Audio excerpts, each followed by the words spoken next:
And the way I work with people when they come to me, I will, before they tell me what their intention or their needs are, I ask them if I can just look at them and their energy pattern or energy body.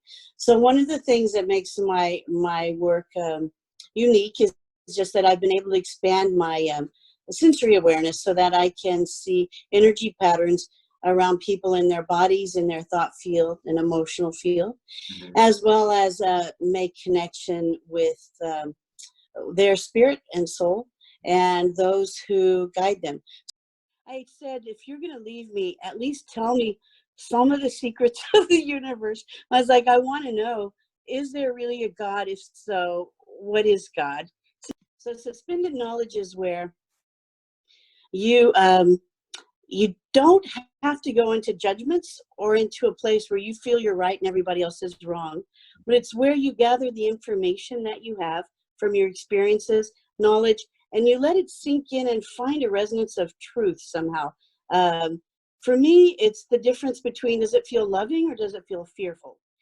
Stop the world, I want to get off. Because I have been feeling that since I was a little child, that it just, it speeds by, and I can't catch up. That's my feeling. So this is the closest we've ever had to it, where the world seemed to stop. It had a side effect to it that isn't my favorite, meaning that, there's suffering. Yeah. And I wouldn't have ever wished for suffering.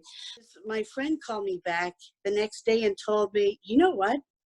I think I had that virus, but you shifted me into another place where I don't. And she went to get a test and it was clear. Some dreams feel more like visitations. And what I mean by that is that sometimes I feel people who have died, and even those on other dimensions, whether master teachers, if you want to call it that, Jesus, God, actually, that it's the best time to get our attention and to communicate. So I do believe a lot of messages come through dreams that are sometimes just for you, and sometimes they're meant to be transmitted to others, depending on intention and how you've placed yourself in the world. I guess I'd put it that way. And I had set an intention, I wanted something for the world. There's a lot more to our world than just this 3D world. In fact, even in science, they know that, I think they say 95%, maybe it's even 98% of dark matter, meaning that it's unseen, they don't know what it is. And I believe it's these other worlds we can travel into, honestly. He looked up at me and he said, tell her, indicating the woman laying on the bed, tell her that even as she suffers, I have suffered. And that even as I was victorious, she will be victorious. And he leaned down and kissed her on the forehead.